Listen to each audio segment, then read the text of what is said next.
Hola mis amados del chat y del YouTube channel.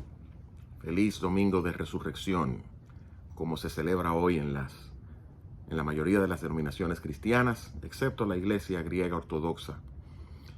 El concilio de Nicea en el 325 decidió que el domingo de resurrección se celebraría el primer domingo después de la luna llena de equinoccio. Independientemente a esto, la Biblia realmente no manda a que se celebre la Semana Santa y el Domingo de Resurrección. Pero sí, todos los domingos los cristianos se reúnen conmemorando que Cristo resucitó el primer día de la semana después de la Pascua judía.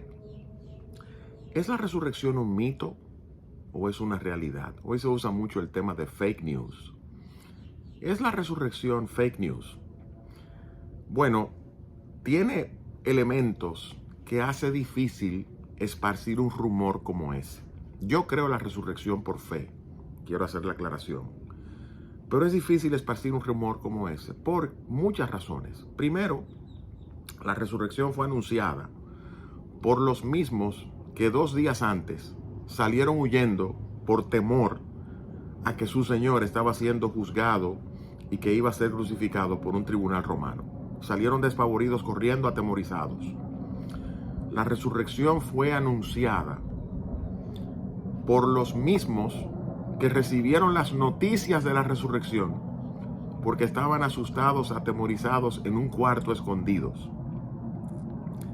Los primeros testigos de la resurrección fueron mujeres. Si alguien quisiera esparcir un rumor bien organizado, no hubiese escogido que fueran mujeres las primeras que fueron testigos de la resurrección. Porque en esa época las mujeres no tenían credibilidad pública, ni siquiera su testimonio se recibía en una corte. Sin embargo, Dios ordenó que fueran mujeres las que fueran a la tumba y las que recibieran las primeras noticias de parte de un ángel de que Cristo había resucitado. Jesús mismo se le aparece por primera vez resucitado a María Magdalena, a una mujer. Los discípulos reciben las noticias con total incredulidad. Jesús tiene que aparecérsele a los discípulos y darles pruebas de que había resucitado. Uno de ellos, Tomás el Dídimo, dijo: no, yo no lo creo. Si yo no meto mi dedo en las llagas de sus manos, que no eran sus manos, realmente eran sus muñecas, no meto mi mano en su costado, ni veo sus pies, no creo que resucitó. Jesús tiene que aparecérsele y decirle: mira, Tomás, no seas incrédulo, sino creyente. La resurrección, si es un mito, empezó en el lugar donde ocurrió. Normalmente los mitos y los fake news hay que hacerlos en lugares lejanos, donde uno no pueda corroborar si es cierto. No, esto ocurre y empieza en el lugar donde pasó. Es decir, hubo tiempo de desmentirlo rápidamente. La tumba de Jesús fue guardada con un sello romano.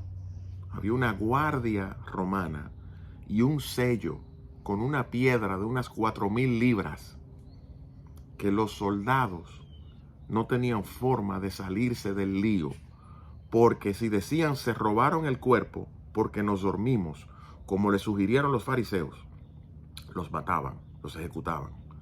Si decían, bueno, es que los discípulos nos ganaron, o sea, discípulos temerosos que salieron despavoridos, pescadores, gente sin ningún entrenamiento militar, pudo vencer a una guardia romana, romper un sello y además mover una piedra de 4,000 libras. Una locura. Y después, dice el apóstol Pablo, unos 30 años después, Jesús se le apareció vivo a más de 500 personas, muchos de los cuales viven. Vayan y verifíquenlo. Era imposible mantener ese rumor con las condiciones de la época. El ejército más poderoso, el aparato militar más poderoso, del imperio más poderoso de la época, se oponía al cristianismo y a la resurrección. No pudieron contenerlo. ¿Por qué? Porque la resurrección no fue un mito, fue una realidad. La resurrección fue la evidencia de que Cristo no murió como cualquier ser humano. Cristo murió en lugar del pecador. Por eso el apóstol Pablo dice en Romanos capítulo 1 que la resurrección es la evidencia de que Jesús fue declarado Hijo de Dios con poder por la resurrección de los muertos. Y también dice que por la resurrección de Cristo nosotros somos justificados. ¿Por qué? Porque la resurrección de Cristo es la evidencia pública de que Él no murió como muere cualquier mortal por ser pecador, sino que Él murió en lugar de los pecadores a quienes vino a salvar. La resurrección es la evidencia de que Dios cerró el contrato. Los contratos se cerraban con tetelestai, terminado, consumado es. La última palabra o de las últimas palabras de Cristo en la cruz. La transacción divina de pagar por el pecado se ha consumado, se ha terminado. La prueba, la resurrección. A los 3 días, la muerte no pudo contenerlo y Cristo salió triunfante, y porque Él resucitó, los que creemos en Él, esperamos también en la resurrección de los muertos. Bendiciones para ustedes, mis amados del chat y del YouTube channel.